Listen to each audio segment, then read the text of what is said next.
ladies and gentlemen, it's a matter of great pride that on one single day we have more than 500 young lawyers getting enrolled in Karnataka Bar Council. It's such a joy to see all of you together. Although we have traditionally on Fridays one of the judges hosting some lunch, etc. We have some protocol issues also where I'm required to be there. But when Mr. Vishara Raghu mentioned that 500 people are coming, then I excused myself from the court work and then I thought I must be here.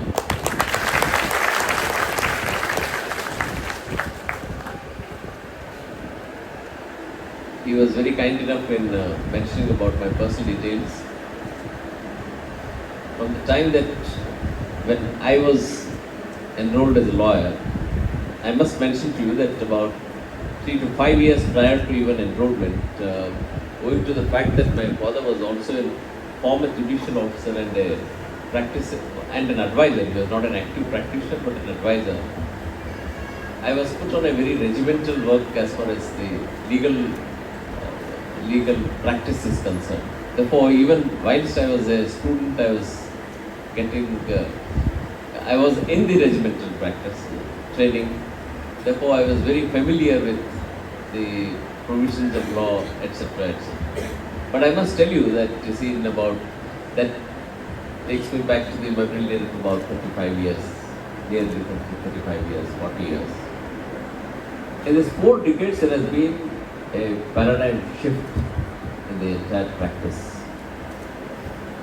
We are the last interface, perhaps, those who got enrolled up till 1990s, 95 or something, who have a connection with the previous generation and also the present generation like you all youngsters. You will not be able to digest certain facts. Say for that matter now, an order in a municipal court or order even in a high court, it could take about a week's time and it could be typed and retyped for 4 times. And it would be on the typist would do it. It would be corrected and again those things would be again and again retyped, and you would get about a week's time by the time that even you would get an interim order. All of you are now on the platforms, particularly on this, what do we call this, new generation telephones. At the tip of a button, you have everything on the tips. It's such a great advantage. Having said all this, the purpose for which I have come here is that while I'm extremely appreciative about the manner in which the present study culture and the academics is taking the new lawyers to new zenith and new horizon, you can't perhaps think of suddenly getting into a situation where we completely lose sight of what our elders have done. Many of you must have watched a movie called Amistad. One of the slaves, African slaves, would have been, he will be under trial. An young lawyer like you will be arguing for him. When he wants to take instructions, that detenue was talking in such a language, an African language, that it was not possible for the American lawyer to understand. Nonetheless, he tried his level best, and before the jury he says, "My lords, I have done my best, but the point is I have not been able to crack the language and put across his version of the case." In such situations, what we do is, we invoke what our elders have done and thereafter try to understand if such a situation at any point of time arose and how it was resolved. It's a very pertinent sentence that I have made for all of you to please note it, because you all must have, in the moot courts, etc., etc., you must have been advised, and you must have read by now, that see the law reports, Indian law reports, or the AR, or the SECs, Manupatra, etc., etc. Why this precedent, the requirement of precedence is that what had happened in a similar circumstance yesteryears. That's a very important thing. It's not just important only so far as law is concerned. It is very important as far as the ethical values are of any law, any individual, any human being, and particularly a lawyer is concerned. Young friends, success in profession is not just earning money. You can take it from me from the list of Mr. Vishala Raghu was very kind enough in listing out the institutions that I was appearing for and the Government of India. Just for, you may now laugh, you may get a smile on your face if I were to say, I succeeded to the office of Mr. Ashok Harnali, who was you call it a Deputy Solicitor General, it is now redesignated. In the same post we were there. Mr. Harnali was the Deputy Solicitor General at that point in time. I succeeded to his office. 2.5 years later also, usually the term is about 3 years. His term was over. After 2.5 years of his term having been completed, Government of India used to be sending some 500 rupees, 300 rupees in those days as checks. And I used to very obediently deliver it to him. Why I have made this point for you to please note it, that see, we have all worked in such manner that money was treated as only a byproduct. My appeal to all of you is, please do not see only the seniors who have put in about 30, 40 years of practice and who go in fantastic, beautiful cars and who have flashy offices. Please start your day in a very humble manner, your career in a very humble manner. Two things we must remember. One is the justice that we must do to our client, the justice that we must do to the profession. The justice to the client is that, see, there can be situations where a client who is not worthy of getting an order in his favor might be coming to you. He may have an atrocious case, but nonetheless, it's the lawyer's duty to place that case for consideration before the court. Do your best, but don't be cantankerous. Say that, yes, I have studied this is the position of law, these are the facts, this is the law. Leave it to the court to decide. That is justice to your client. Justice to the court is, by definition, you are an officer of the court first. You are an advocate for your client and an officer of the court by definition. You are as much a part of the court as much a judge is.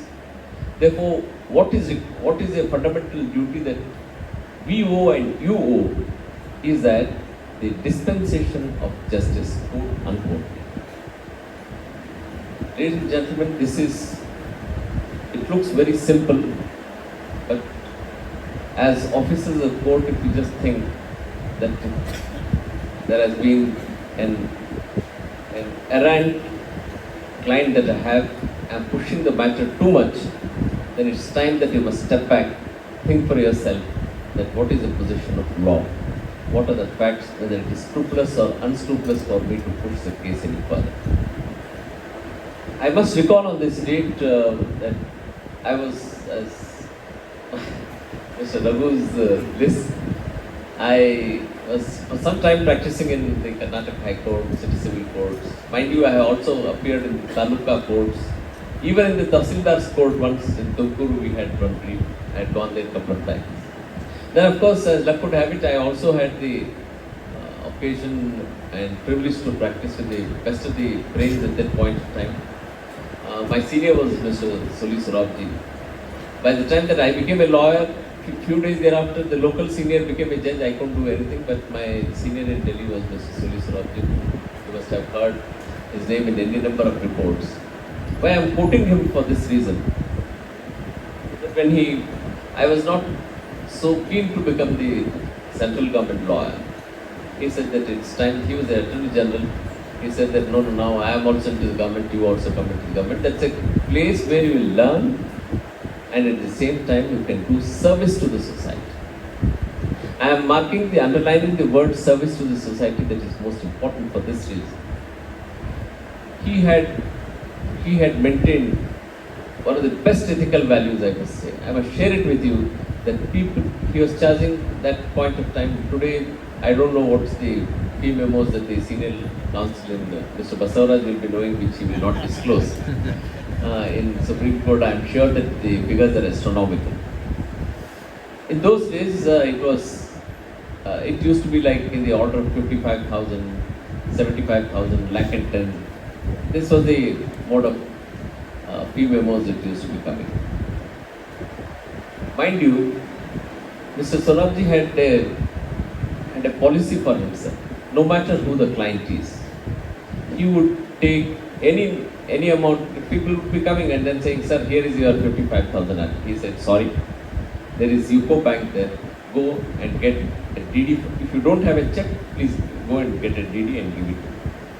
And this I am telling you from a personal experience also. A client from Karnataka. So incidentally he had brought cash.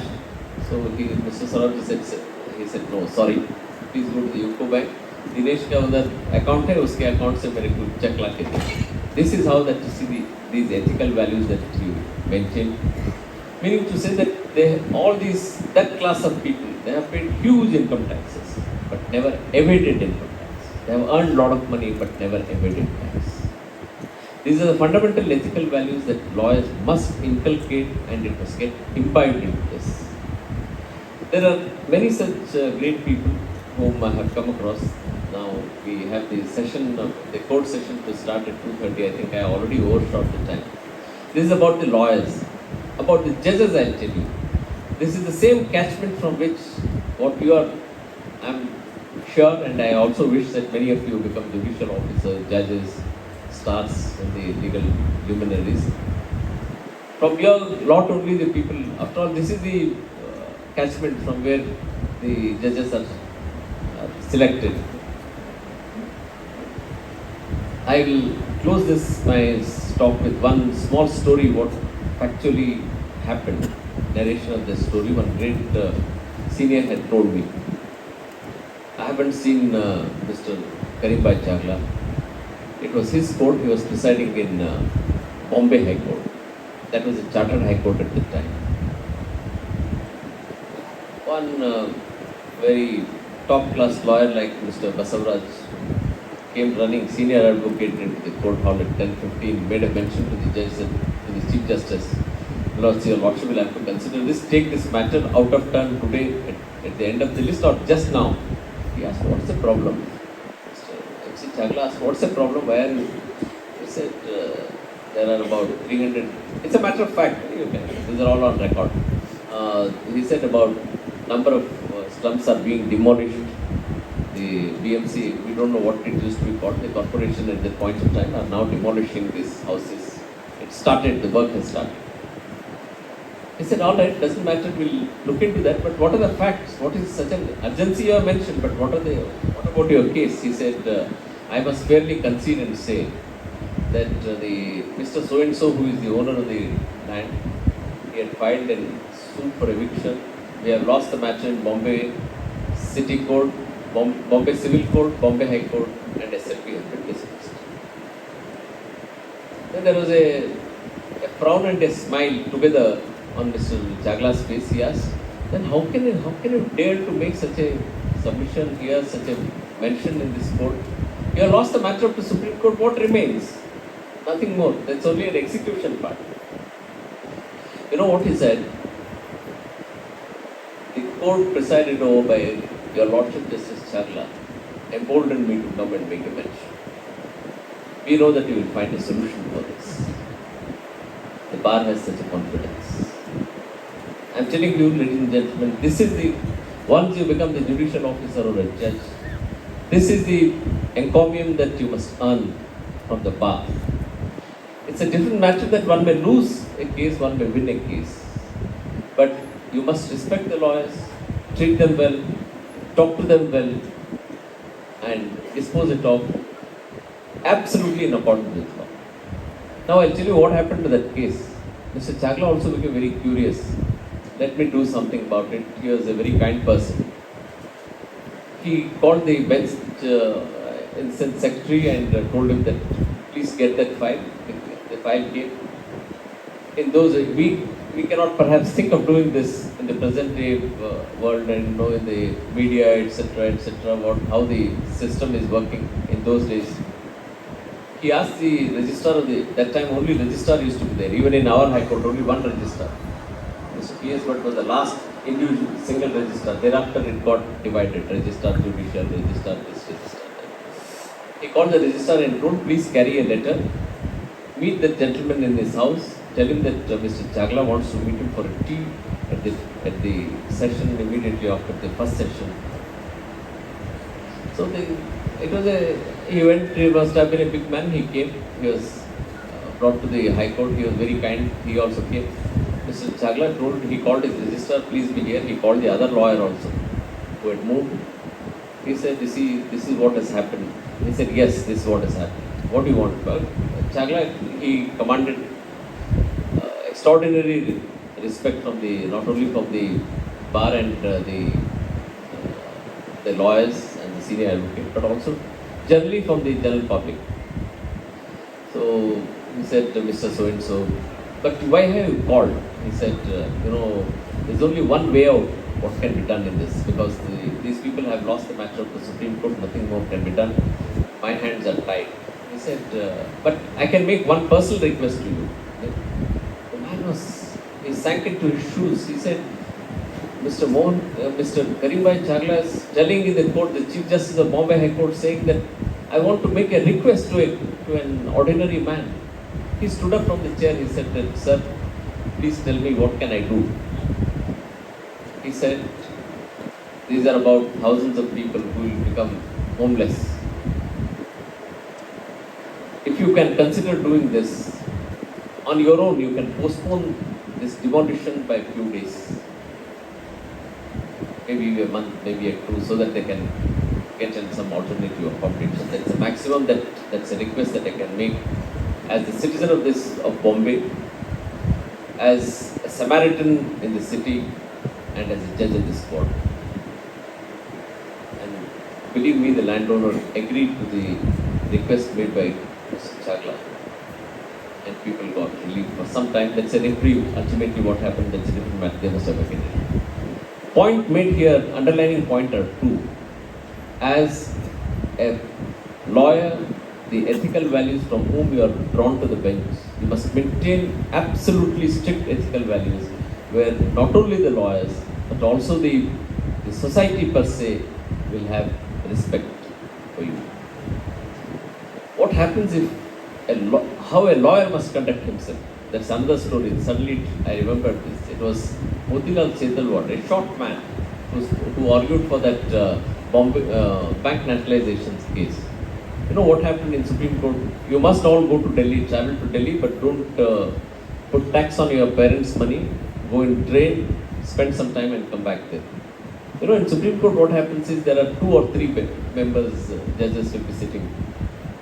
And sometimes there will be change in the bench also. Here also it happens. But there's a convention that supposing if anything is to be done of a previous matter headed by the one particular judge, so even if the bench has changed, mention can be made in that court.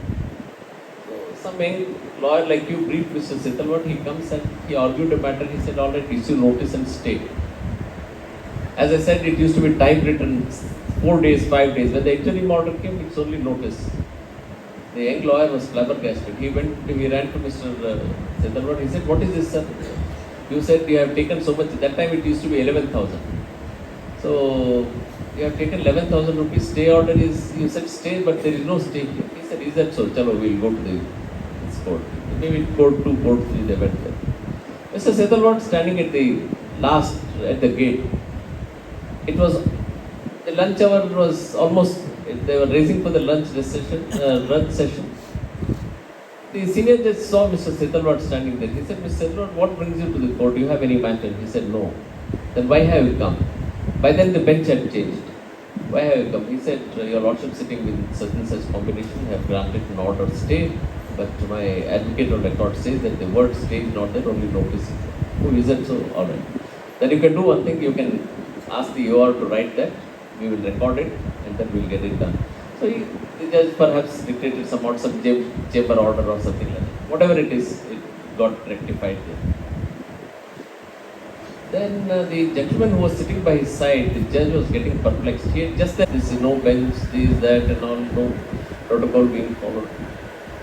The senior judge explained to him, please note this elderly gentleman. His name is Mr. Motilal Sitalwad. He has a reputation in Supreme Court that he does not tell a lie. Please underline this. He has a reputation that he shall not tell a lie in the court. So, gentlemen, that if you have to grow tall in the bar, if you have to grow tall in your own esteem, ethical values are the most important podium that they will give to you than anything else.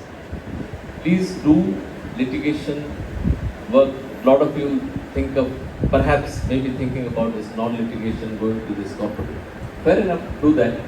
But a lawyer will enjoy work in litigation. Please go to courts, learn proper ethics, be under a good senior's time. Then start your practice. That would make the correct position to become a good lawyer. Though I have overshot my time, thank you very much, Mr. Vishala Raghu and all your team. Such a pleasure to see 500 people. A few days from now, I'll be walking past the Kapan Park on my morning walks. If you happen to recognize me, let's shake hands and I wish you all the very, very best in whatever the career that you do as a lawyer, judge, as a mediator, whatever. All the very best. Thank you.